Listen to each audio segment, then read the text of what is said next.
Hello, and welcome to the Responsive Family Sleep Podcast. I'm your host, Kim Hawley, holistic sleep coach, lactation consultant, peaceful parenting educator, and mom.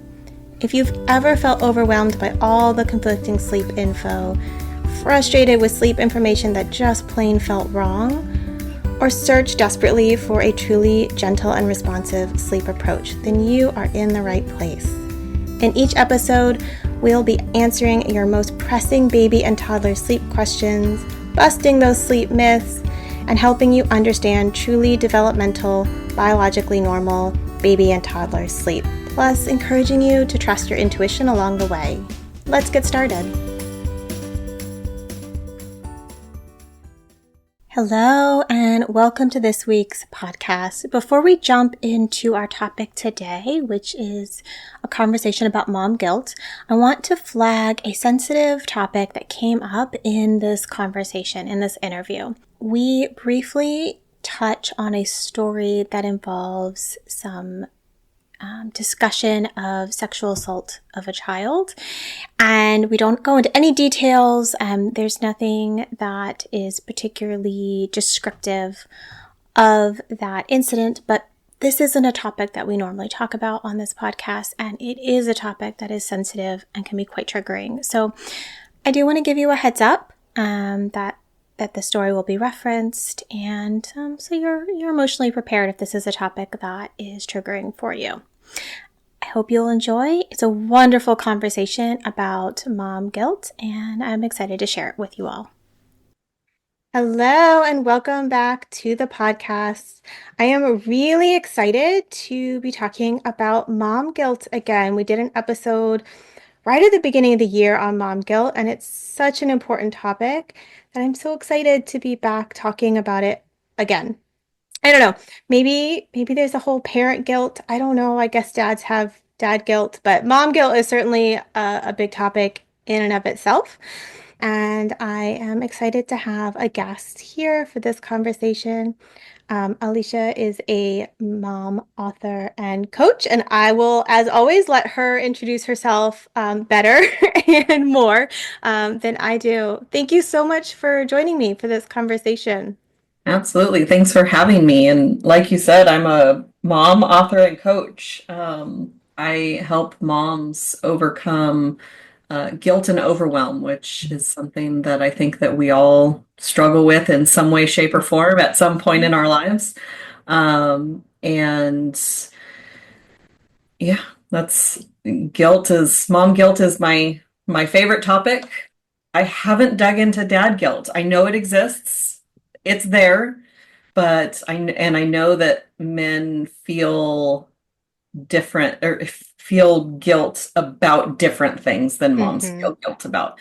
So I think that it's the subject of the guilt is different, but the guilt is there. So I think that is something that I'm going to start digging into.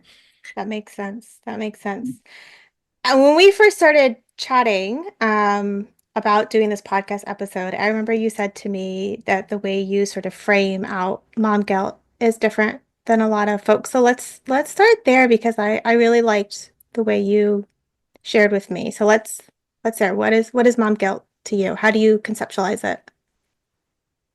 I view mom guilt as a notification, not a life sentence. It's a notification that your actions are out of alignment with your values. We all have a set of values. We all have a set of beliefs. We all have beliefs about what a good mom does, and our values are connected to that. And so when we are doing something that's outside of the realm of what we believe a good mom does, or we're not doing something that we think that a good mom does, then we feel guilty. And I came up with this analogy because I was driving my husband's car, and it was the first time we'd had a car that would beep when it sensed something in front of us, to notify you that you're about to hit something. And somebody made a left turn in front of me. And the car started beep, beep, beep, beep, beep. And I Mm-hmm. yelled at the car and I was like, it's not my fault. They turned in front of me. And my husband just looked at me and he said, it's not an accusation. It's just a notification. But we hold on to this guilt as we're doing something wrong because that's Mm-hmm. what what it's notifying us is that there's something that we believe that we're doing wrong. And so it kind of boils down to, I like to give the example of if you believe that a good mom stays home with their kids, but you need to or want to work outside the home, then you're going to feel guilt about that because you are doing something that you believe that a good mom doesn't do. Yeah. I love that. And those beliefs can be really complex, can't they? I mean, we can both want to, just to go on with your work example before we take it more specifically to sleep, but we can both want to work and feel that work is fulfilling for us and also still feel guilty about it and feel Yeah. like a good mom should sacrifice or devote all her time to parenting or what have you. Yeah. And some of it is biblically based, that these children are Mm. gifts from God and that it's our job to, I don't know the exact scripture, I just know it is. It does sometimes come from religious beliefs, but I was at a mom group a couple days ago, and the mom was getting her nursing degree, and she felt guilty that she was in school, that she was missing, I'm assuming, missing things with her kids and not present 24/7, which is unrealistic for anyone. Hmm. Um, and and I said, so you have two choices. You can either change the behavior or you can change the belief. And I'm guessing you want to be a nurse. And Yeah, she's nursing school's no joke. It's hard right. work. I was like, I'm assuming you want to be a nurse. And she's like, yeah, it's like, it's a dream of mine. And I said, okay, so do you want to quit? She's like, no. I said, okay, so changing the behavior isn't a viable option. It's not something that you Mhm. want to do. And what's real fun is if she did quit, she'd have different guilt. Now I spent all the Yes. money and I didn't get the degree, right? And I So gave up on my dream. and I gave up on my dream. Like, so there's multiple, Yeah. like you said, it's like it's complex. It's not just clean cut. This is what I believe and this is how it is. Yeah, so I said so now we have to change the belief. And without getting too deep into it, I have some generic ones. I don't usually, with my clients, I don't give them the exception to the rule because a good mom does stay home with her kids, Hmm. except when she's showing those kids how to follow her dreams, Hmm. except when financially our household needs the income, except when I really want to do something outside of the home. Hmm. So there's exceptions that allow you to continue being a good mom in spite of the belief that a good mom stays home with her kids. Hmm. Yeah. When it comes to sleep, a lot of the clients that I work with struggle with a lot of feelings of guilt, not necessarily around what they're doing, but around society's perceptions of what they're doing, right? Hmm. So what they're doing feels right to them instinctually, nurturing around sleep, feeding to sleep, rocking to sleep, co-sleeping. Not that all of them are doing all these behaviors, but like, responding to their baby. And yet society pretty uniformly tells them that that's wrong, Mhm. right? And that's creating bad habits and all this other stuff that's not objectively true, but is very much part of the way that we culturally construct our beliefs around sleep. And so a lot of them times they'll come to me and they'll say, I know it's my fault because, I nursed to sleep, or I know it's my fault because, or I feel really bad because I love this, but I know it probably needs to go. And so they're feeling a lot of guilt even as what they're doing actually feels right. But it's more around that set of beliefs that like this isn't what you should be doing. Mhm. Yeah, Um, and I have, lots of theory, opinion, I'd love to see how that fits research. What's in. that? I said I'd love to hear that kind of how you apply like where they're kind of out of alignment, right? Because it's not necessarily with themselves, it's with society, right? Or some beliefs about how they should operate in society. So there's a couple of things. Number one, you can find research that supports anything. Oh, yes. Yes, of course. I mean, there was a pineapple diet out there, and right, like there was where if you only eat pineapples, you'll lose weight. Well, sure. I mean, but is that nutritious to your body? Probably not. But there's there's things out there to support whatever people want supported. So you can say, I want to co-sleep with my kid, and then look for research that says that that's supportive to childhood development, and you can find research that says that it's detrimental. Um, When for and, clients, for me, it's less about the research, right? Because mhm, I'm here to guide them on critiquing the research. That's actually my expertise, right? Like right. it's more other people's opinions causing them Mhm. to feel guilty structurally, societally, their pediatrician, their family. Um, So there's also where I like to go with clients is that somewhere they believe that they're wrong for doing what they are doing. hmm. Because, Kimberly, if I said you had really, really ugly blonde hair, would that hurt your feelings? No, Because your hair is not blonde. exactly. Right. Yes. So, but if I said that your hair is an ugly brown, that might hurt your feelings because you might, part of you might agree with it. Oh, I But wonder if if it is. you Yes. don't agree with it, your hair is brown. Hmm. So there's a piece of like maybe the brown is ugly by somebody else's perception. I like that. Yeah. So yes, somebody out there is saying what you're doing is wrong, but if you 100% were on, like, for sure, I'm doing the right thing, then there wouldn't be the guilt. Now, it's hard. Like, your hair is brown. You might like your hair, but there's that push pull, like, well, I don't know, because maybe somebody else, maybe Alicia's opinion of my hair is better than mine. So there's kind of this Hmm.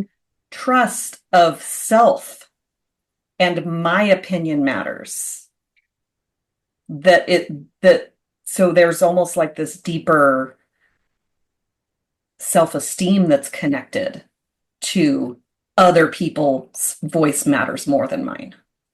I actually really like that, especially when we're thinking about whose voices have more authority Mhm. in in the topic at hand, right? So there's a lot of times where you go to your pediatrician for something and they inherently, if you respect medical authority, right? Whether or not your pediatrician actually knows what they're talking about, which on some topics, frankly, they don't, you automatically give them more credibility because they're a doctor, right? And we're Mhm. talking about a baby or a toddler or a young child. Even if they don't learn anything about whatever this topic is, in this case, sleep, I mean, we could talk about breastfeeding. I mean, frankly, they don't learn about a lot about nutrition I was in med shocked when school. I found out, not to interrupt you, but I was shocked when I found out that doctors get 8 hours of nutrition Yeah, in their medical degree. And it's like, yeah. wait, and And I'm going to them for, if they're lucky, they get maybe one or two on breastfeeding yeah. and none on biologically normal sleep Mm-hmm. unless they seek it out, right? Because it's not part of how we teach. Mm-hmm. And yet they give out opinions and advice and information all the time on feeding, on sleep, on nutrition, Mm-hmm. all the time, right?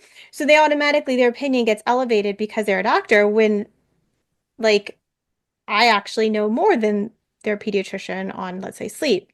Well, actually, lactation too, because I'm an IBCLC. And like, so do probably a lot of people a parent is talking to, right? Because now works with somebody who does know all these things. But like, lots of people are more knowledgeable than a pediatrician on nutrition or on sleep or on breastfeeding. But we elevate their opinion so much that I feel like it has more weight with that, like doubting your own trust in yourself, and I whether or think not you that's are doing something right or wrong. it's a huge piece because they're doing the thing that they're doing with their sleep, sleeping or breastfeeding that other people are telling them is wrong, but they're doing it for a reason Hmm. because and I'm guessing the reason is that it feels right. Yeah. Sometimes Or, it feels right or just works, and that's what gets them the most sleep, okay, right? which is valid too, Hmm. that first year and sometimes longer. I had a client today tell me that for the first year and a half of her Yep. son's life, he was waking up every 2 hours. Hmm. And she was given from her mom. So my mom, mom's the authority because mom raised me and I didn't die. So knows more than I do. Hmm. And the mom said it was her breast milk. But he was worse with formula, Hmm. so it's like there, we're looking for answers because we want that sleep. And I get it. People used to put alcohol on babies' mouths to stop them from crying when they were teething. Sure, it works. Might not be the best thing to do. Get the baby a little drunk. Yeah, that's so good. Fine. Oh man. Livers aren't important. Um, Oh man. Outdated baby practices are right. just amazing. And Wow. I'm not, and there's zero judgment because sometimes you got to do what you've got to do to get them to do what you need. I I I couldn't get behind the cry it out method. And I'm pretty sure that it had been debunked as good by the Depends on time. who you ask.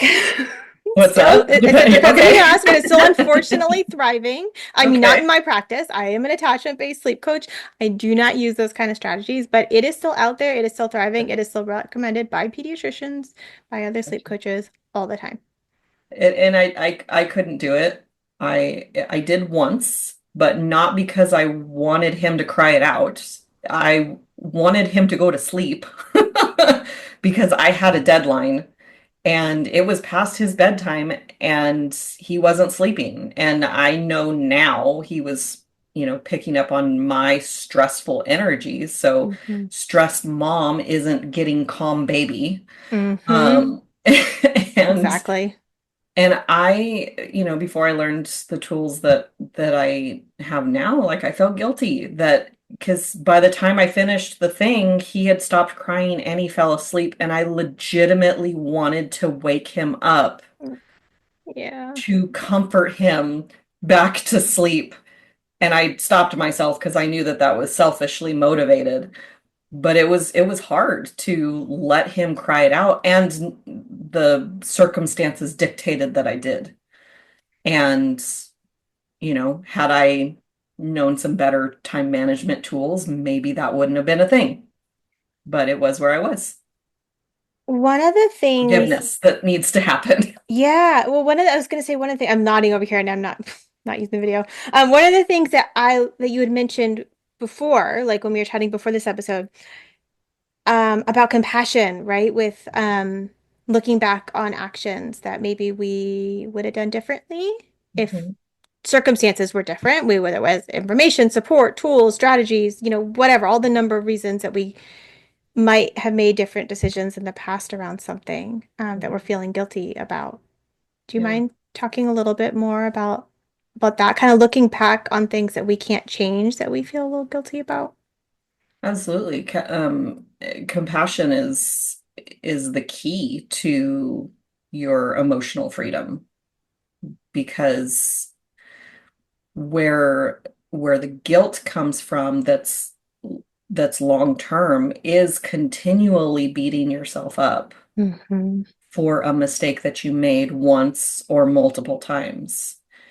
And the reason that I got into this mom guilt thing is because I had left my son with a babysitter that was inappropriate with him. And then I went looking for kind of justice for him. Like I jumped into this action, like, okay, I need to fix it. And then there Mm-hmm. was no justice because people lied. And why would we believe a 4-year-old over a 13-year-old? And so I didn't realize this until much later, but because I couldn't fix it, now it's my fault that I couldn't get him justice, and it's my fault that it happened. So there was like this double whammy, Yeah. and Oh. it was through this coaching program that I went through that I even recognized, like I was a client and I recognized the guilt because I was behaving odd. And I knew enough about how my normal behavior that this odd behavior means something. Mm-hmm. Um, and guilt is sneaky, and I'm getting a little bit off topic about what you're talking about, but there's, I took on this punishment, this self-punishment, because that self-punishment, if we feel bad about the thing that we did wrong, it means we're still a good person. It means we can still be Mm-hmm. a good mom because I feel bad about it. Mm-hmm. Whereas you can make a mistake and you can learn from the mistake and you can change the behavior and not feel bad through compassion. Mm-hmm. So the feeling bad is optional. I think it's important that we learn from the mistakes that we made Mm-hmm. and move forward. One of the mistakes that I made was not knowing that boys can be inappropriately touched like girls can. I didn't even Mm-hmm. know that was a thing. Yeah. I mean, that wasn't part of my growing up. It wasn't part of my awareness at all. And so I was essentially beating myself up for not knowing what I didn't know. Mm-hmm. And that's not fair to me. Mm-hmm. Yeah. If it's not even on your radar, how can you Yeah. guard against something? That we can't know what we don't know. Yeah. It's Yes. that's not possible. Exactly. Yeah. And thank God that we don't know everything out there, because like we'd all just be shuttled in, shelter in place all the time to Be avoid pretty, all the danger that's out there. Like be pretty overwhelming. it Goodness. would be really overwhelming. Yeah. I So thinking about that compassion lens, I talk with a lot of parents who, when I work with them, who have sleep trained in the past, and it was a very stressful experience for their little one. Like, and they feel very guilty over the extent, like, they had a very, very sensitive baby, and they tried something like cry it out, and it was very, very stressful for their child, like above average stressful, and then they feel really, really guilty over it. And I talk a lot about that when I work with families or I'm chatting with families in those situations that, like, yes, looking back now, you would have made a different decision, but also repair, right? And be compassionate with yourself and move on, because everybody does things as a parent that, like, you look back and you're like, I could have done differently, or I should have done differently, or I wish I'd been able to do differently, or what have you. And we just can't let them define everything moving forward. And you That know. repair piece is big. Like we Yeah. can repair, relationships, and it doesn't have to be like it doesn't have to be I'm sorry, because sometimes I'm sorry is it really doesn't help. And we can say, what can I do to make it up to you? I had a client who missed her kindergartner's first jogathon, and she and I had happened to talk right before she picked up her daughter, and but she had heard through the mom grapevine that her daughter was really upset, Hmm. and she said, I'm going to buy her some ice cream so that she feels better. And I said, I'd like to make a suggestion that you ask her how, number one, explain what happened. You thought the jogathon was going to last longer than 30 minutes. You thought you would make it like she told her she was going to be late, but she missed it completely because it was only Hmm. 30 minutes and she thought it was going to be a lot longer than that. So explain what happened in 6-year-old terms, something that a 6-year-old is age appropriate that she can understand, and then say, what can I do to make it up to you? And her daughter said, let's build our own jogathon. Oh, And they ran around they built their own, obstacle course, and they played for an hour and a half on this obstacle course. I love And that. just think about, like, we have a huge connection between food and our emotions. And, that it comes from, I'll get you some ice cream so you feel better. And it comes from, we have, birthday parties and there's cake and we feel good because there's cake and ice cream. And, it's like there's these connections that we make that are unhealthy with food. And so in some ways she prevented that because she asked her daughter, what is it? Because the ice cream might have made her feel better and it might not have. But the jogathon, that was her daughter's idea. That was 100% going to make her feel better. Plus, genuine time with mom, right? Right. Like, Which is all she wants anyway, exactly. you know? Yeah. And I feel like when it's repair with babies or like toddlers who aren't able to articulate, right? It's sometimes Mhm. just that slowing down and being present Mhm. and getting back into attunement. Because, we're always moving in and out of attunement in relationships. Like, that's normal. But if we have like a big rupture in attunement, then really just trying to be present and trying to reconnect. Um, I also try to take a higher perspective too sometimes, and I have been criticized for this when people don't, mostly when it's taken out of context. But my belief is that my son chose me to be his mom, and that that means that the things that I do right and the things that I do wrong as his parent, and I can use air quotes for the wrong and right, um, are part of his like soul's evolution. And that doesn't give me license, and I don't take it as license to just willy-nilly not care and mess up, and who cares, because his soul's going to evolve from it. But there are things that are out of my control. Like this babysitter thing was, out of my control for the reasons I explained. But that's part of his soul's evolution. And, getting divorced from his dad, it's part of his soul's evolution.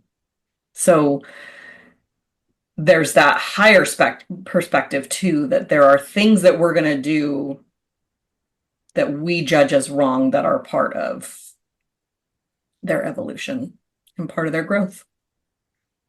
I just want to sort of piggyback off that and just highlight for me what that says is there are things that we might feel guilty about, that are absolutely outside of our control and just acknowledging that, right? Like I can think of some in my own story with my own kiddos, right? And like there are things that like I wish this was not part of our story and I literally didn't have control over this happening, right?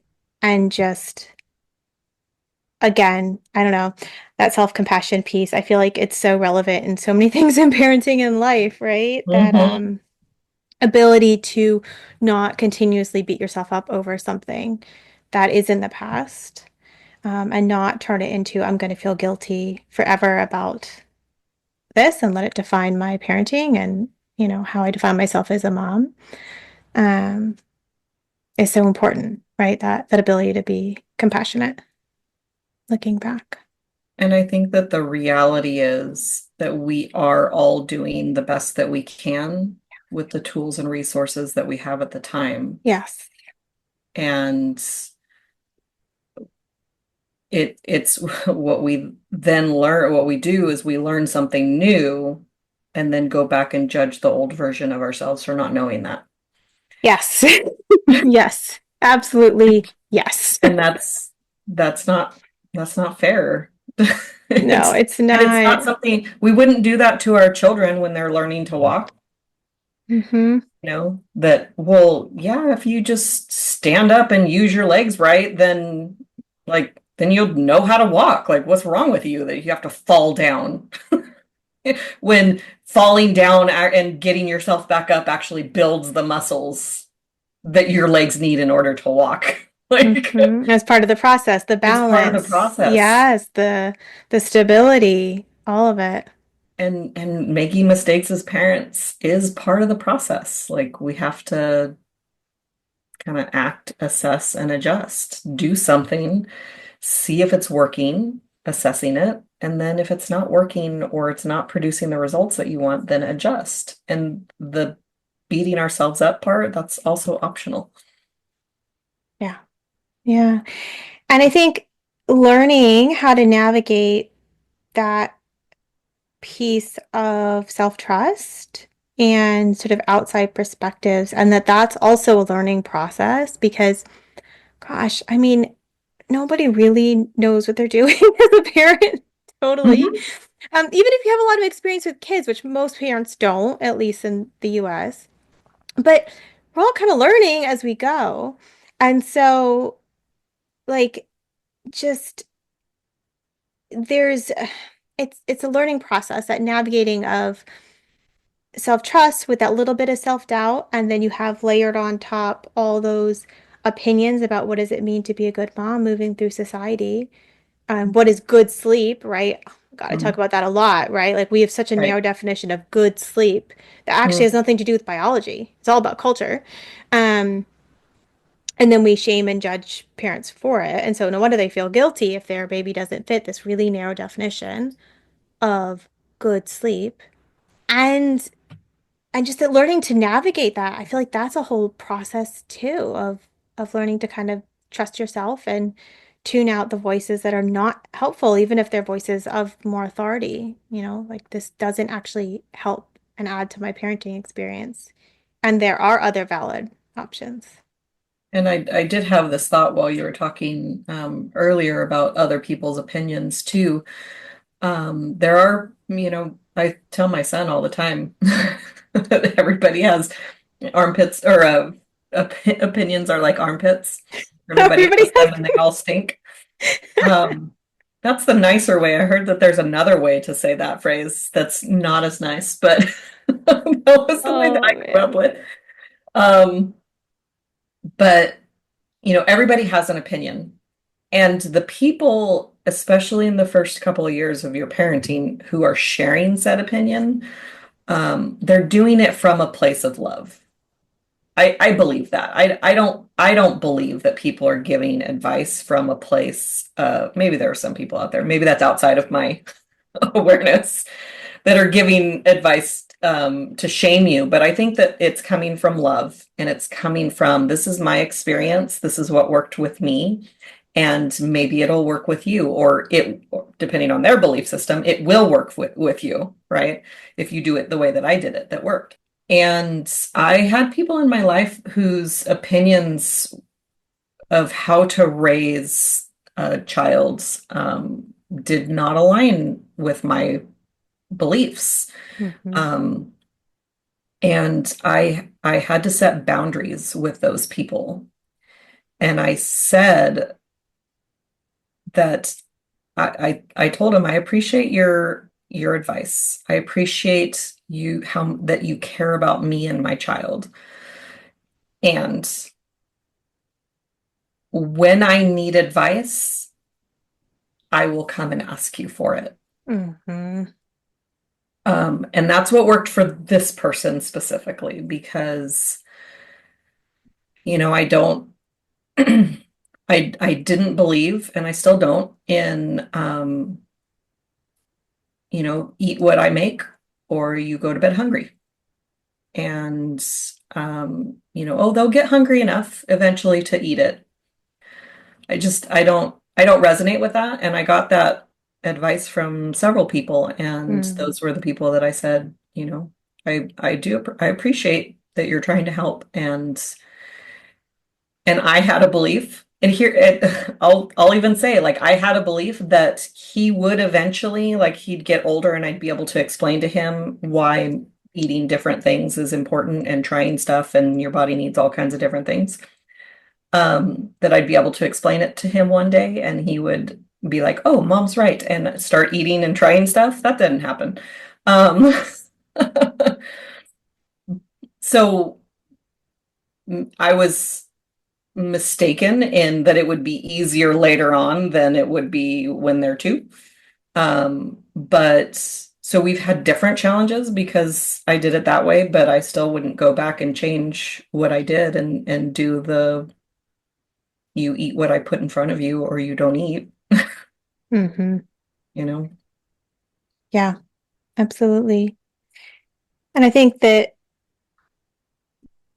boundaries around other people's sharing their opinion are a really healthy part of parenting.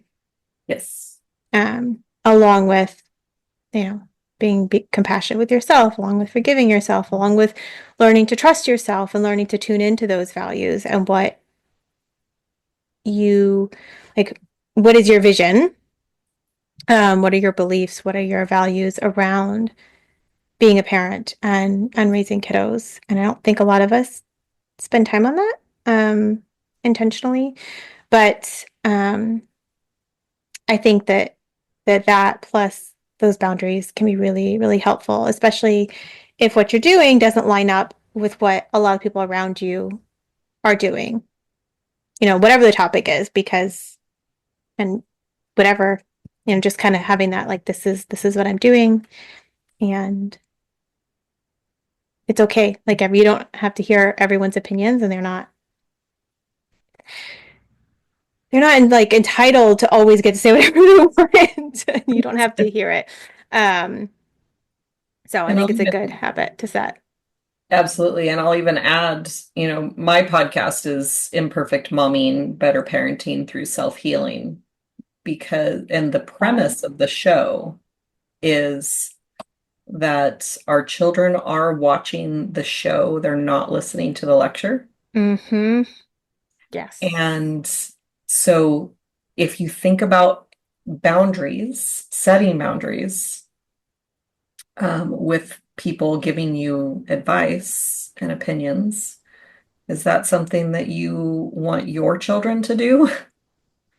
Do you want your children to have their peers come and say, you know what, cigarettes are amazing. You should try them. They make me look cooler or whatever, like, or do Mm-hmm. you want them to be able do you want them to try or do you want them to say, I appreciate the offer, but I don't want to try cigarettes. Like the more that you can model that behavior and healthy behavior, the better for your children. Yeah. And my I one thing that I have struggled with a lot more in the past than now, but it does happen every once in a while. I would lose my temper, and then I would do some once I was in the coaching world, I'd lose my temper. I'm like, okay, what made me lose my temper? What was I making it mean? And all that. And then I would go back to my son and I would say, really sorry I yelled at you. And when this happened, I made it mean this, and that made me angry. And when I got angry, I yelled. And I'm really sorry, and then do the repair stuff like how can I make it up to you? Mm-hmm. My son does that to me now. Oh, I love it. When I wake him up, and I one day I woke him up and I was tickling him for max 2 minutes. He says for 20, but That's like something my kid would say. Mhm. My oldest. And I was waking him up. I tickled him a little bit, and he stop, and I was like, okay. And I left the room, and I came back in a little, and then he finally got up and got dressed and came downstairs, and he goes, Mom, I want you to imagine that you're sleeping and somebody comes in and tickles you for 20 minutes, and how would that make you feel? And I said, you are absolutely right, because I don't even like being tickled, period, not ever, let alone to someone to wake me up. And I said, you're right. And then he came back a few minutes later and he said, Mom, I'm really sorry about the attitude that I gave you. And I said, listen, there is not a single thing that you did wrong this morning that I'd ask you to change. Mm-hmm. You had a reaction to something that was happening to you. You put me in your shoes to put me into your perspective. And then you gave me the request of what you would like me to not do in the future. Like it's what I've been modeling for you. That's what I I love want that. you to do. I love that. And my son is 13. We're at the age where he's supposed to hate me. So my oldest is 12. He just turned Uh-huh. 12 last week. Or I guess the week before, whatever. Anyway, he keeps telling me, he goes, Mom, next year I'm going to be 13 and I'm going to be so sassy. I'm just like, oh my God, the drama child. He's such a sweet kid. But I'm just like, he's He's like, warning you. he's like 13, it's coming. And I'm like, I think we'll be okay. We would tell my son is like you're gonna there's gonna be a point where you're not going to enjoy having us as parents. And he's like, nah.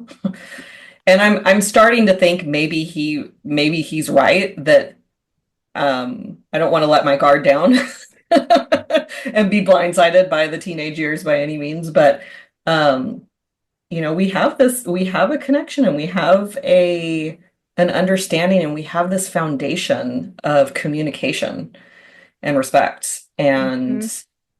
Um and I think that respect for some parents is you're going to listen to me, and I'm right. And that kind of circles back to what we're talking about with other people's opinions. Hmm. We're raised in a way that our opinion isn't correct, a lot of us, that we have to defer to authority in all Hmm. situations. And that's producing some guilt, because we have this feeling of like, this is what I believe this is right. And they're telling me different. So, Yeah, so advocating for what you feel is right when you were raised mhm, to not do that right. is going to bring up that guilt. Yeah. Mhm, That's so true. I feel like that layers on a lot of the work that I do because I think that is that and the kind of not trusting yourself and that little bit of self-doubt and not trusting what you know to be right, but also there's so much pressure that self-doubt is still very much there. Um, that layers on a lot of the guilt I see specifically around sleep in the work that I do. Yeah. Wrapping things up, because I feel like I could keep talking forever, but um,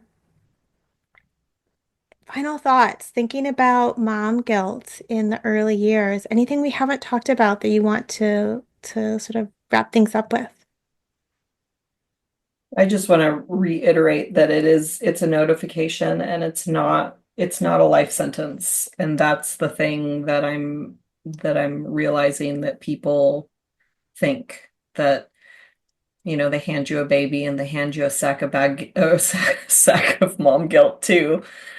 Um, and that this is just something that we have to carry around with for the rest of our lives, and we don't, and it's not serving us. And my guilt had the potential to ruin my relationship with my son because of other safety mechanisms that I have, like I'm going to leave you before you have the chance to hurt me.